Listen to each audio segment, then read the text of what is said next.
he titulado este mensaje antes de que Jesús regrese.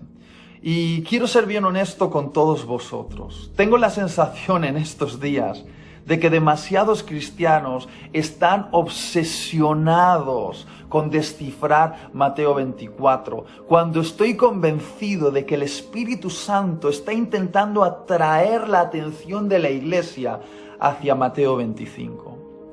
Para aquellos que ya hayan leído la Biblia, esto que estoy diciendo puede parecerles muy claro, pero déjame explicarlo para todos aquellos que no lo sepan. Mateo 24 habla acerca de las señales antes del fin de este mundo que conocemos, de las señales en los cielos y las señales en la tierra, de las pestes, los terremotos, las guerras y los disturbios que van a ocurrir, de las señales en el sol y la luna. Mateo 24 habla acerca de la gran tribulación, de esa persecución que está a punto de venir en contra de los santos de Dios y el levantamiento de ese personaje antagónico que conocemos como el anticristo. De todo eso habla Mateo 24.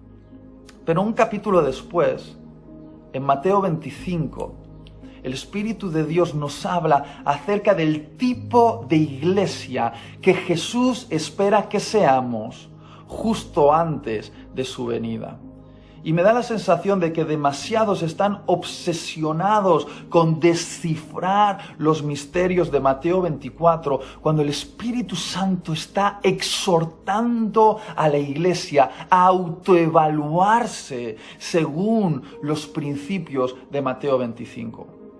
Alguien me dijo en estos días por las redes: Itiel, es que no te das cuenta de que este es el principio de los dolores de los que habla Mateo 24. Y sí, soy consciente de que todo esto que estamos viviendo es el principio de los dolores. Son señales que apuntan que el regreso de nuestro Señor Jesucristo está cercano. Pero justamente esa metáfora, la metáfora de principio de dolores, me provoca una gran esperanza, porque esa metáfora, el principio de los dolores, conecta todo lo que ocurre en Mateo 24 con un parto. Es decir, los principios de dolores en un parto van anunciando que el nacimiento está cercano. Al principio esos dolores pueden ocurrir cada varios días y después cada varias horas y después cada varios minutos. Se van incrementando y anuncian que el nacimiento de ese bebé está cerca. De la misma manera, yo observo el panorama escatológico con la esperanza de un nuevo nacimiento. Y sí, yo sé perfectamente, porque lo viví junto con mi esposa, sé que un parto duele, es caótico, desgarra, hay dolor,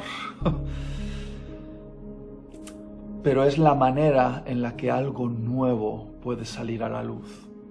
Y creo que ese algo nuevo que está por nacer es el nuevo mundo, es el reino eterno. Y tengo no miedo, sino una gran esperanza. Ahora, ¿cuál es mi responsabilidad en un parto? Es estar preparado para empujar cuando me toque. Y creo que de eso es de lo que se trata el mensaje, de estar preparados para empujar ese nuevo nacimiento, empujarlo de la manera correcta. Y esa preparación está descrita en Mateo 25, a través de, por ejemplo, la parábola de las 10 vírgenes.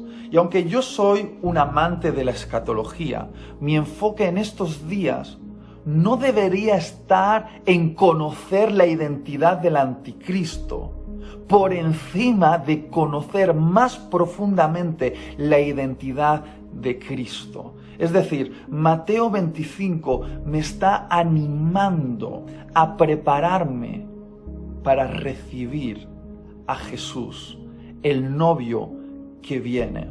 Se trata de prepararse para un gran acontecimiento. Y me gustaría que lo pudiésemos leer juntos y pudiésemos explorar algunos detalles de esta impresionante parábola. Dice así: entonces el reino de los cielos será semejante a 10 vírgenes, que tomando sus lámparas salieron a recibir al esposo. 5 de ellas eran prudentes y 5 insensatas. Las insensatas, tomando sus lámparas, no tomaron consigo aceite, mas las prudentes tomaron aceite en sus vasijas juntamente con sus lámparas. Y tardándose el esposo, cabecearon todas y se durmieron. Y a la medianoche se oyó un clamor: «¡Aquí viene el esposo! ¡Salid a recibirle!». Entonces todas aquellas vírgenes se levantaron y arreglaron sus lámparas. Y las insensatas dijeron a las prudentes: «Dadnos de vuestro aceite, porque nuestras lámparas se apagan». Mas las prudentes respondieron diciendo: «Para que no nos falte a nosotras y a vosotras, id más bien a los que venden y comprad para vosotras mismas». Pero mientras ellas iban a comprar, vino el esposo, y las que estaban preparadas entraron con él a las bodas, y se cerró la puerta. Después vinieron también las otras vírgenes diciendo: «Señor, Señor, ábrenos». Mas él, respondiendo, dijo: «De cierto os digo que no os conozco. Velad pues, porque no sabéis el día ni la hora en que el Hijo del Hombre ha de venir». ¡Wow! Para mí, esta es una de las parábolas más importantes para la iglesia en estos tiempos que nos está tocando vivir. Creo que es una parábola cuyo enfoque es preparar el corazón de la iglesia para recibir a Jesús.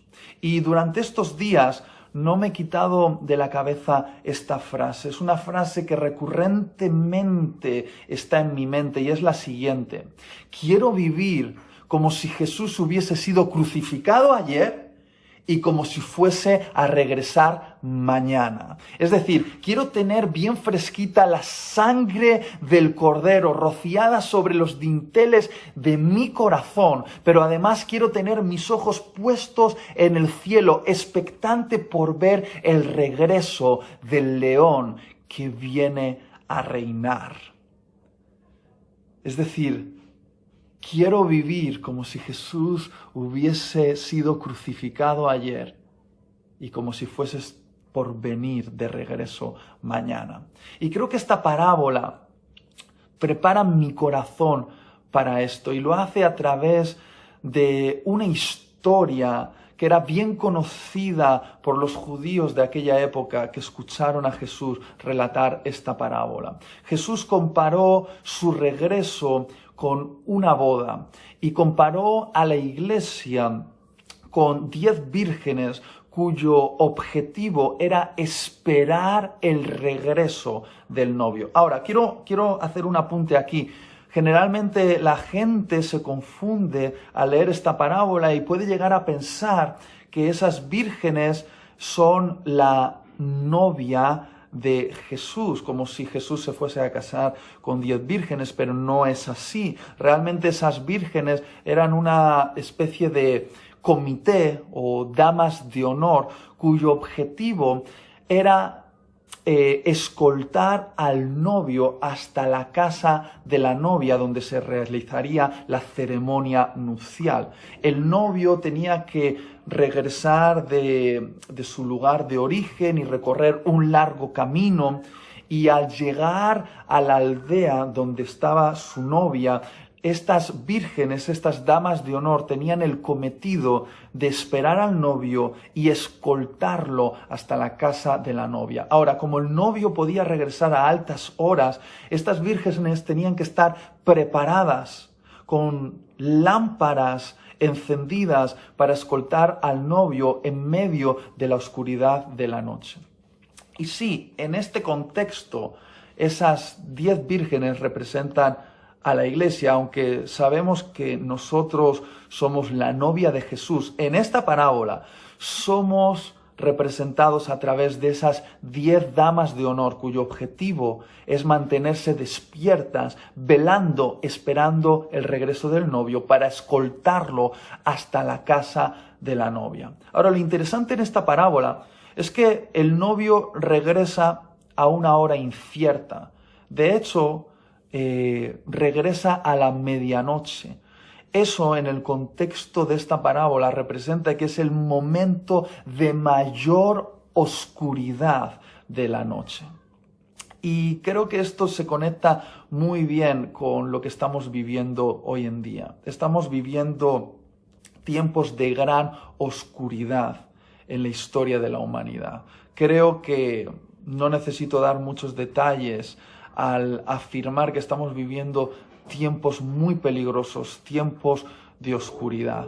Pero que haya oscuridad no es un problema, porque estas vírgenes tienen lámparas. Y me gustaría que pudieses aceptar este principio. Para brillar es necesario que haya oscuridad.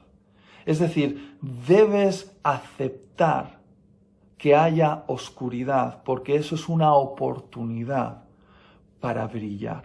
Ahora, me gustaría hablarte acerca de 3 cosas que esta parábola nos revela acerca de la iglesia que ha de recibir al novio. Quiero hablarte del adormecimiento, quiero hablarte del gran despertar y quiero hablarte de la prioridad de cultivar aceite.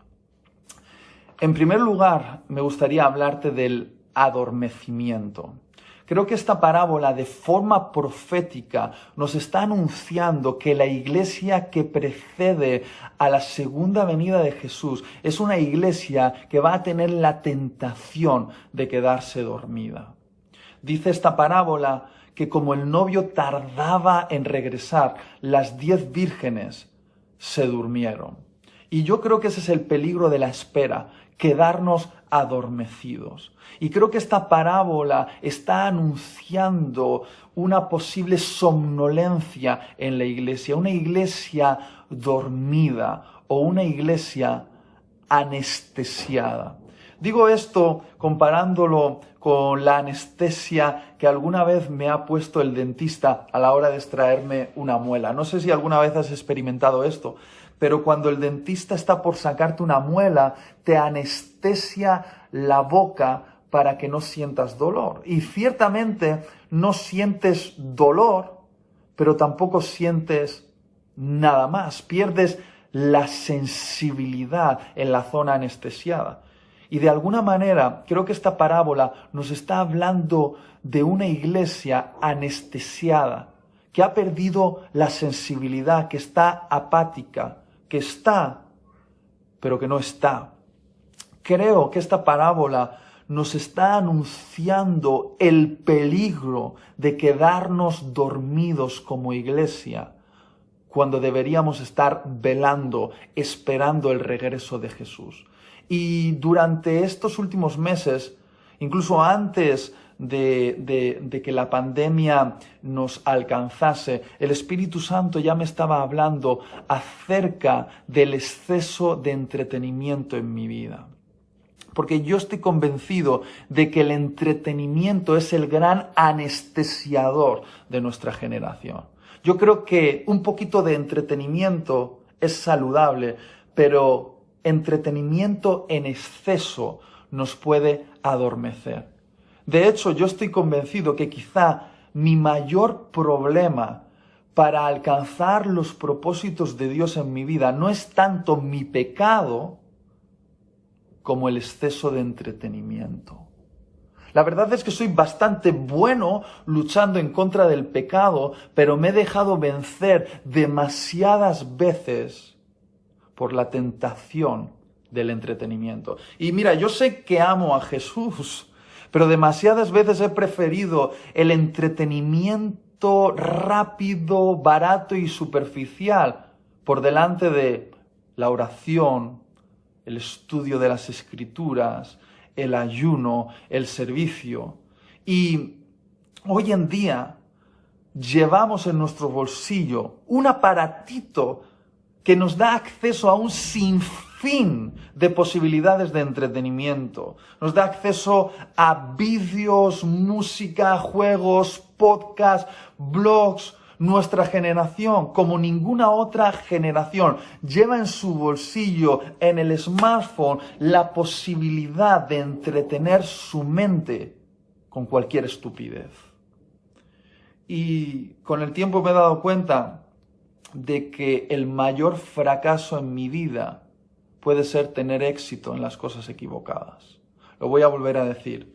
El mayor fracaso en mi vida puede ser tener éxito en las cosas equivocadas. Conozco un montón de jóvenes que son realmente exitosos en aquellas cosas que realmente no valen nada.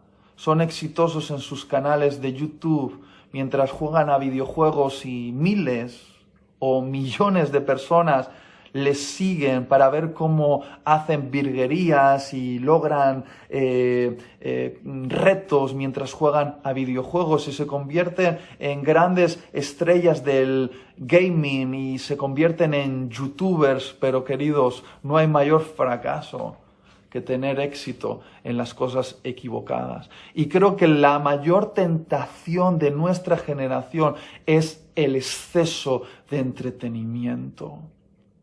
Porque quizá el entretenimiento es nuestra forma de decir a Jesús que estamos aburridos de su gloria. Una pregunta desgarrada que Jesús hace a sus discípulos en Lucas capítulo 18, versículo 8. Él dice, cuando regrese, ¿hallaré fe en la tierra? Y yo creo que es una pregunta honesta de Jesús. Jesús, vislumbrando estos tiempos que nos han tocado vivir, viendo la tentación de ser adormecidos por el exceso de entretenimiento en nuestra vida, Él preguntó a sus discípulos, cuando yo regrese, ¿hallaré fe en la tierra? ¿Habrá alguien que esté invirtiendo su vida en las cosas que realmente importan para algo? Y mira, he llegado a la conclusión de que la única manera de vencer la adicción al entretenimiento y sustituirlo por una devoción a Dios es hacerlo aunque no tengas ganas, orar aunque no tengas ganas, leer la Biblia aunque no tengas ganas, servir aunque no tengas ganas, ayunar aunque no tengas ganas. Mucha gente cuando se ha acercado a nosotros, a mi mujer y a mí, buscando algo de consejería matrimonial, nos ha dicho algo que no hemos escuchado una vez, sino que hemos escuchado muchas veces. Nos han dicho, ¿sabes qué? Hemos dejado como pareja, como matrimonio, de tener relaciones de intimidad. Ya no hacemos el amor. Y de hecho muchas veces dicen, cuando éramos novios éramos tentados constantemente a excedernos en nuestro contacto íntimo, pero ahora que estamos casados es como que nos hemos abandonado y no nos buscamos, no nos besamos, no nos acariciamos. Y aunque suene un poquito extraño lo que voy a decir, esto es más común de lo que muchos imaginan. Es la tentación de abandonar el afecto en el matrimonio. Y Damaris y yo siempre les damos el mismo consejo. Haced el amor aunque no tengáis ganas. Haced el amor aunque no tengáis ganas. Besaros aunque no tengáis ganas. Acariciaros aunque no tengáis ganas. Deciros palabras bonitas aunque no tengáis ganas. Porque cuando hagáis eso, vais a despertar en vosotros el deseo de hacerlo. Y yo creo que eso es lo que tenemos que hacer hoy en día. Tenemos que velar aunque no tengamos ganas. La palabra velar, ese mandato a velar, aparece 10 veces en el Nuevo Testamento. Es una exhortación constante a mantenernos despiertos cuando todos los demás están dormidos.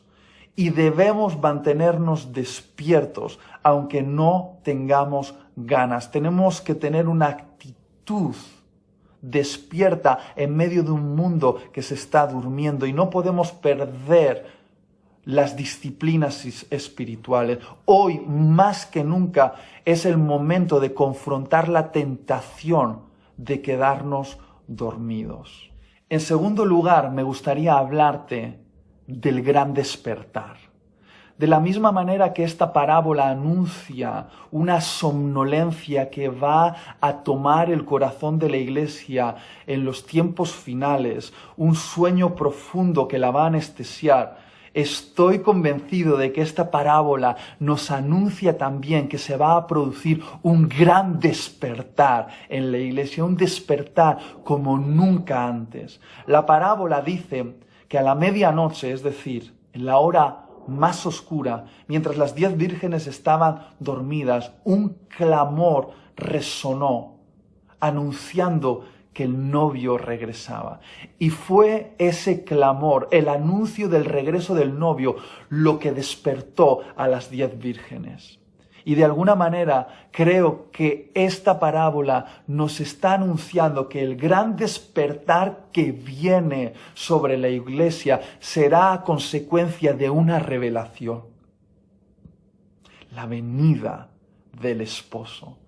Creo que el último gran despertar no será para algo, será para alguien. El último gran despertar en la iglesia no será un despertar de señales milagrosas o de experiencias espirituales o de ministerios. Creo que el gran despertar que viene será para alguien, será para el novio. La iglesia va a despertar a una revelación de quién es. Y creo que a lo largo de la historia hemos ido experimentando como iglesia revelaciones acerca de quiénes somos y quién es Jesús. Hemos descubierto que Jesús es nuestro Salvador, hemos descubierto que Jesús es nuestro Señor, hemos descubierto que Jesús es nuestro amigo, pero creo que en este último tiempo vamos a descubrir que Jesús es nuestro esposo. Y creo que como iglesia vamos a despertar a una pasión ardiente por Jesús como nunca antes. Y digo esto con autoridad porque he tenido la oportunidad de viajar por diferentes países y ir a muchos congresos juveniles. Y tengo que deciros que tristemente ha habido un mensaje que se ha olvidado en nuestra generación, y es el mensaje del regreso de Jesús. Para algunos jóvenes esa idea de que Jesús va a regresar es como algo exótico, algo que ni siquiera imaginan porque nunca han oído una predicación acerca del regreso de Jesús.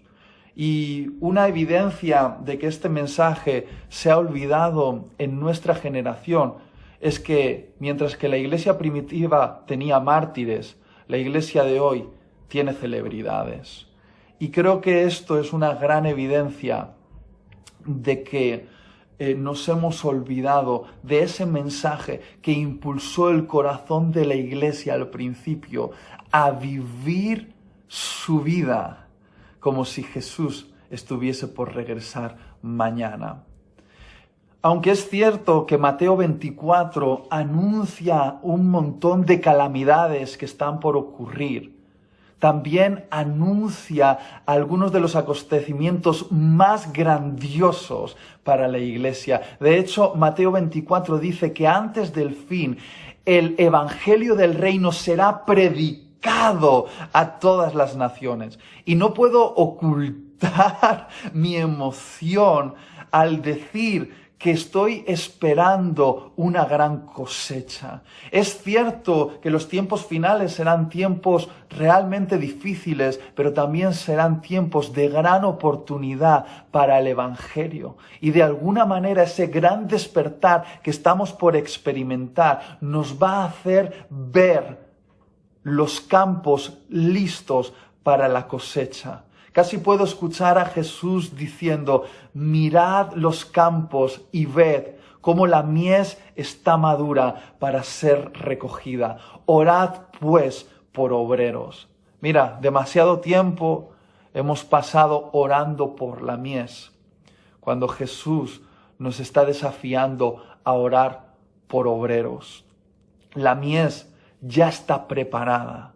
Ahora se necesitan obreros despiertos para recoger una gran cosecha para la gloria de Jesús. Y aunque es cierto que una gran somnolencia está tomando el corazón de la iglesia en este tiempo, una iglesia que está apática, entretenida e insensible, de alguna manera también está ocurriendo algo, está ocurriendo un gran despertar en nosotros que nos va a preparar para la gran cosecha en el tiempo final. En tercer y último lugar, quiero hablarte acerca de la prioridad de cultivar aceite en estos días. Si te fijas bien en la parábola, las 10 vírgenes tenían lámparas, pero solo 5 de ellas tenían aceite suficiente. Y lo que diferenció a las prudentes de las imprudentes no fueron las lámparas, sino el aceite. Fíjate bien, la lámpara es un instrumento que se fabrica y tiene una utilidad. De alguna manera creo que la lámpara representa lo que hacemos. Pero el aceite es un fruto. El aceite viene de la oliva y la oliva se cultiva en un olivo y después se procesa para obtener el aceite. Es decir, el aceite es aquello que cultivamos. En otras palabras, yo creo que la lámpara representa nuestros ministerios como cristianos. El ministerio que todo creyente tiene de llevar luz al mundo de alguna manera, es decir, es lo que hacemos, aquello a lo que dedicamos nuestro esfuerzo para brillar en medio de la oscuridad, que es muy importante, pero no es lo más importante. El aceite representa la intimidad con Dios que se cultiva. ¿Y por qué estoy convencido de que el aceite representa esto? Porque el reproche que el novio hace a las vírgenes que se quedan sin aceite es el siguiente. Les dice, no os conozco. En otras palabras, no sé quiénes sois. No tuvimos verdadera intimidad. No sé vuestro nombre. Por lo tanto, la falta de aceite está relacionada con falta de relación con el novio. Si te fijas bien, todas tenían lámparas, todas estaban vestidas de boda, todas sabían quién era el novio, pero no todas tenían aceite. Y lo que diferencia a las prudentes de las imprudentes no son las lámparas, sino que es el aceite. Es decir, esta parábola nos está diciendo que en este tiempo, en el tiempo de la iglesia que va a preceder a la llegada del novio, tener aceite es la prioridad. Tener aceite es la prioridad. La parábola da a entender que el aceite tiene un precio. Es decir, tener aceite requiere pagar un precio, porque estoy convencido de que tener intimidad profunda con Dios es algo que tenemos que trabajar. No es algo que se puede obtener de forma rápida y superficial. Es algo en lo que debemos invertir tiempo. Es algo que debemos cultivar. Honestamente, me preocupa muchísimo que como iglesia no estemos entendiendo el tiempo que nos está tocando vivir. En esta cuarentena no estamos llamados a escuchar opiniones, análisis y resoluciones de gente que habla acerca de lo que está pasando. Yo creo que estamos llamados a escuchar la voz de Dios. Creo que Él nos está llamando a un momento de intimidad. Creo que hay demasiadas voces que están compitiendo con la voz de Dios y ni siquiera son voces de nuestros enemigos, es la misma voz de la iglesia que no deja de hablar en Insta Lives, en Zooms, en directos por YouTube. Hay demasiados cristianos que estamos hablando cuando en realidad deberíamos estar escuchando. Jesús nos está llamando a la intimidad, nos está llamando a cultivar intimidad con Él. Creo que algunos piensan que este es el momento de exhibir sus lámparas a través de internet y mostrar lo increíbles que son y lo bien que brillan, pero es que este no es momento de hacer brillar lámparas tanto como es momento de cultivar aceite.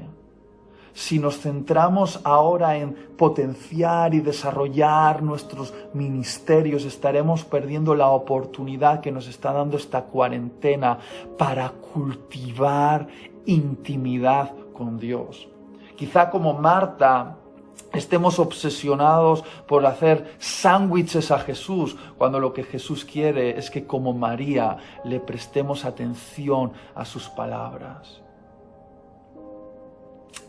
Yo he sido muy tentado en estos días a convertirme en un productor de contenido y hacer brillar mi lámpara, sabiendo que ahora todo el mundo está conectado a internet, aprovechar la oportunidad para autopromocionarme, hacer brillar mi lámpara, pero estoy convencido por el Espíritu Santo que es momento de cultivar aceite.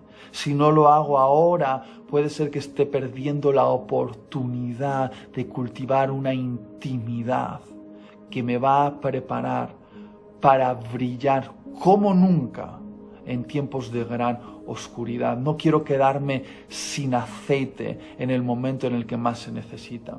Y de hecho es muy interesante porque en esta parábola las 5 vírgenes que se quedan sin aceite le piden a las otras 5 que habían sido previsoras y llevaban aceite extra que compartiesen su aceite con ellos y estas vírgenes no comparten su aceite.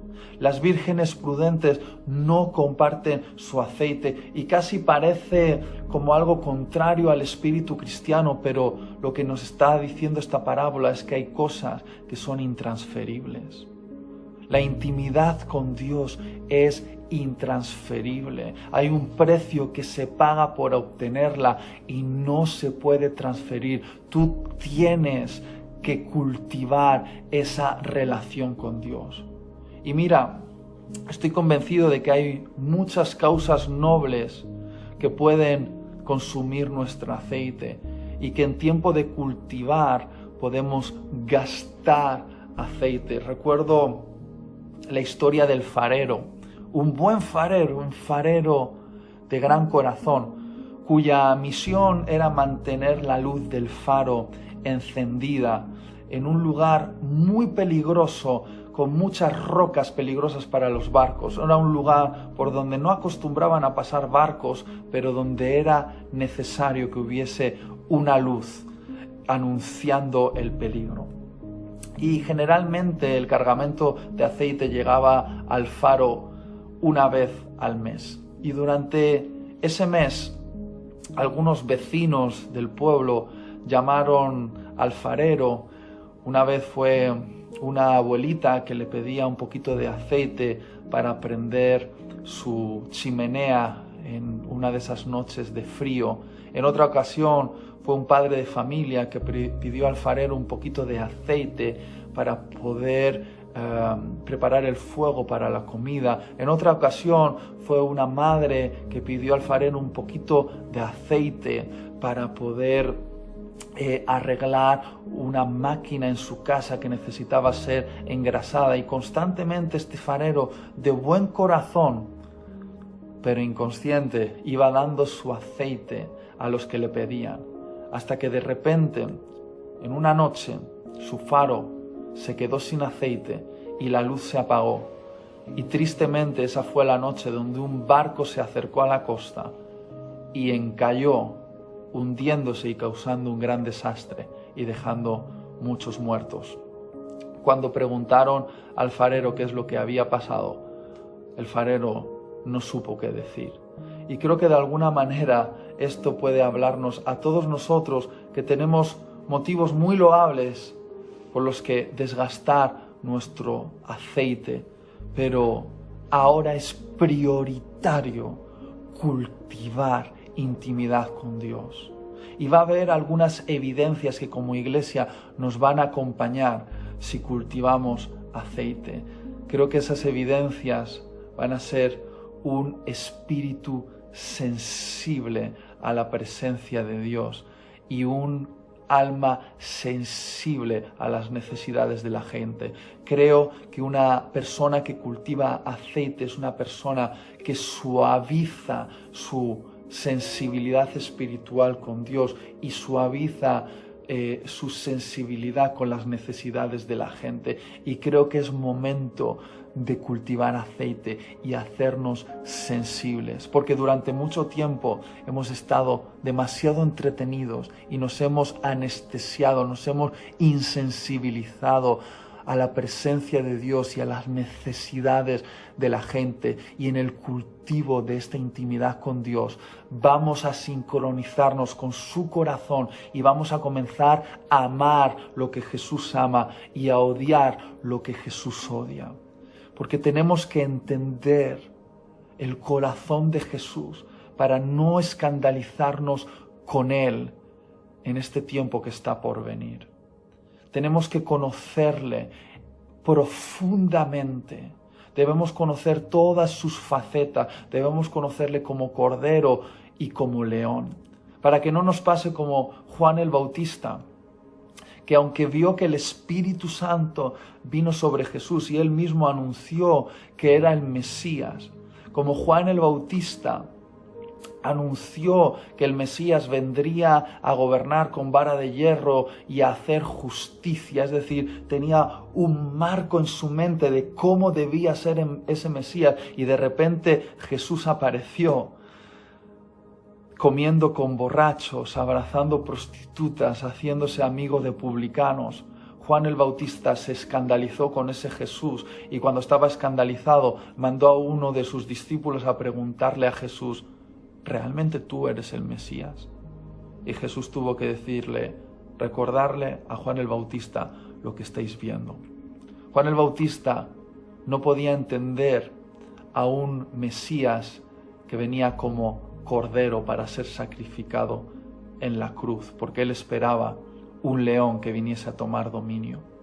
Pero de la misma manera en estos tiempos finales nos puede pasar algo parecido. Tan acostumbrados a el Jesús, el Cordero, que se ha sacrificado por la humanidad, cuando veamos a Jesús regresar como un león, permitiendo a la iglesia ser perseguida y sufrir, derramando sus juicios sobre el planeta Tierra, algunos que no hayan tomado tiempo de conocer íntimamente a Jesús se van a escandalizar con Él porque no van a poder entender al león que viene a tomar dominio de su reino. Y hoy más que nunca es prioritario cultivar aceite. Debemos cultivar intimidad. Eso es lo que nos va a mantener ardiendo en la hora oscura. Y sí, es cierto, las puertas de nuestras casas permanecen cerradas, pero la puerta de la gran boda todavía está abierta. Pero llegará un momento en el que esa puerta se cerrará y que no seamos como las 5 vírgenes insensatas que se quedaron fuera llamando a la puerta: ábrenos, ábrenos, ábrenos, y perdieron una oportunidad. Es tiempo de cultivar aceite. Por lo tanto, iglesia, no nos adormezcamos, estemos listos para el gran despertar y cultivemos el aceite de la intimidad. Dios os bendiga.